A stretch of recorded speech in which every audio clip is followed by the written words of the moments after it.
Conversely, you could buy this one here for $139,000. The assessor may have it at $250,000, and it won't go down to the $139,000 value.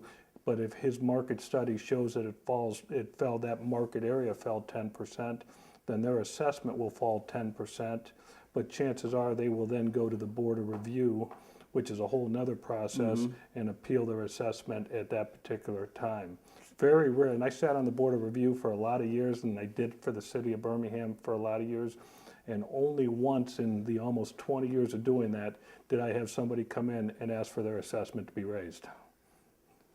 I don't think I've ever Lucky heard to of find that. the one person Who was that in came there? in. Okay, well now you've showed us a lot. You got a couple more? Yeah, I just have one more. All right, let's take a look at this one. This particular one sold in 2002 for $319,900.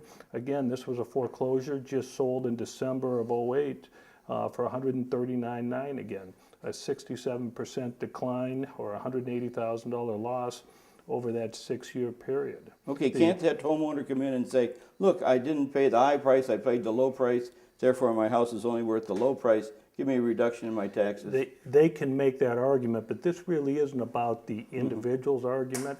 This is really what's going on in the marketplace. So that has a tremendous effect then on valuation indirectly over the long haul. Well, if we derive our revenues all from property taxes, which is the bulk of it comes from, and my sales study showed just for the previous year we're at 16.5% decline, and I don't think we've gotten into the worst of it.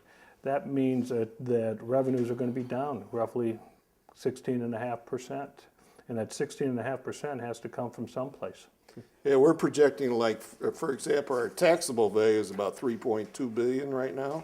Okay. And we're projecting within a couple of years it'll be about $2.5 billion. So that's a loss. This is going to be something this is not just happening now, it's going to project out over the ways. Absolutely, in the next couple of years.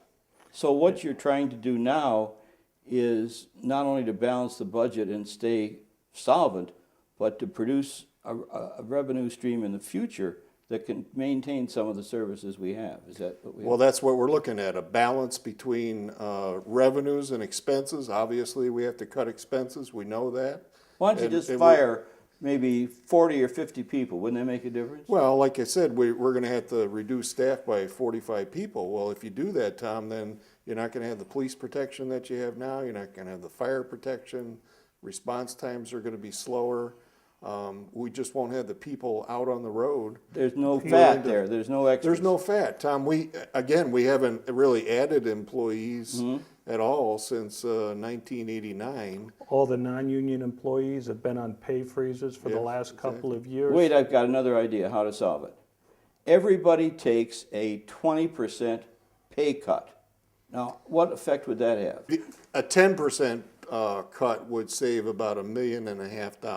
So but then remember, you have to we have a $6 to $7 million budget deficit that we're projecting, so it doesn't solve it. And the other thing is, in the state of Michigan, we have this thing called Act 312, which is binding arbitration for police and fire. And the way the system works is that if you can't reach contract settlement, then you go to binding arbitration, and an outside arbitrator decides, and it's based on comparables. And I'm being facetious. Yeah, I know, yeah. I'm But just trying to figure out some. But Tom, let's go back on that, because that would be an easy way to do things. But the municipalities are competitive as well. We have very good employees. We've had employees that give far more than the time that they're supposed to. And if suddenly you just arbitrarily cut their pay, they have the option to go someplace else. It may not be in metropolitan Detroit, southeast Michigan, or Michigan. They may move out of the state completely, but they have choices just like everybody else, and it's a competitive community out there. And if you're skilled, if you're talented, people are still going to want you, and people are still going to pay you. So should we take all the people that can't get a job anyplace else, or better, I don't know if that's the right way to say it, but should you take your best and force them to go look someplace else? Obviously, we don't want that. We don't. actually, we probably don't want to lay off anybody, because these are employees that have worked in our system, they know how it goes, they've even doubled up, I guess. It seems to me that when you're talking about cutting employees, why not just cut the non-essential employees and keep all the ones that are essential? Well, that's a good question, Tom, and I've had that asked before. You know, for example, why don't you lay off clerical rather Yeah. than police and fire? Well, the fact is that we really don't have excess clerical. And I'll use our police department as an example. We have approximately 70 sworn officers, and we have a number of civilians. Most of those are dispatchers, but the clerical support for that whole department of over 80 some odd employees is 3 people. Three Not- clerical positions. Doesn't So- sound like it'd make much difference No, there. so you really can't cut there. And if you look at it, for example, in the clerk's office, they really, besides the clerk and the deputy clerk, they have 2 clerical people. And yet, you know, Jan does a great job for us as clerk. She has to run an election. You can't do it with less than 2 people. I can So see we what- have made those cuts. I understand now. Yeah. At first it was a good idea, but just like some of my other ideas, they weren't too great. Okay, now here's another one. You're building some buildings over there, some garages and things like that. Why are we doing that? Why don't we take that money and use it? Well, that millage was approved by the voters specifically for that purposes, for the construction of the senior center, the new DPW building, and the fire station a couple years ago by the voters. And with the way the law is structured, when people vote for those specific items, the money has to be spent for those purposes. And obviously, they're much needed if you know our circumstances. But we can't take money from one area. For example, if we wanted to take, there was a $26 million bond, if we wanted to say take 10 million of that and apply it towards operations, the law doesn't allow it to do that. The public voted for that for specific purposes, and our board is obligated to spend it for those purposes. I know as a taxpayer, I've heard that someplace the township has a big pile of money that they've saved off for their rainy day fund. Do we have that, and how's that going to be used? Well, we do have a reserve, a fund balance, as we call it, but it's not excessive. It's what we need to sustain operations, and basically, there's a certain amount that we need to tide us over from the time that because when you get your property tax bill, you get 2 a year. Yeah, right. Well, the township isn't collecting anything for our services in the July bill. Ours is all in December bill. And our budget starts April 1st and goes till March 31st.